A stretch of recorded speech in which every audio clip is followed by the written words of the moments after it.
Hello everybody, what is going on? I hope you're all doing well, and welcome to another tutorial video. In this video, I'll be going over how you can get a student discount on Amazon, so let's get right into it.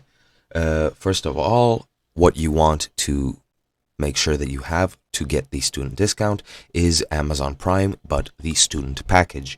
With it comes a couple of benefits, such as free 2-day shipping for eligible purchases, which will be denoted on every article of basically whichever item you select, it will be denoted whether 2-day shipping is available. You also get a discount along with it, as far as I know, so that is a plus, even though free shipping is basically a discount pretty much in and of itself. However, you do get another discount along with it, as far as I'm aware. Might be mistaken, however, do check that out.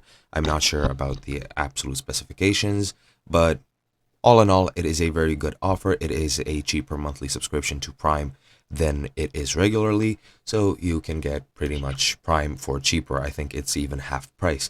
And here's how you get it. First and foremost, go to Amazon and log in. I'm pretty sure you can do this both on PC and on mobile. I'm doing this on PC since it is much more convenient to me. Once you're here, just go into your account and lists section, and then once you're here, just click on Prime. It'll offer you a free 30-day trial if you haven't done it already. However, if you have, just go down and here you'll be able to choose your plan. As you can see, one of them is Prime Student, which is exactly half price from the Prime monthly subscription. So you can just select that and then start your 6-month trial, since you do get a free 6-month trial, and then it'll auto renew by itself. And then just enter your credit card information and you should have a Prime Student subscription. That's about it. I hope you guys enjoyed. I'll be seeing you guys next time.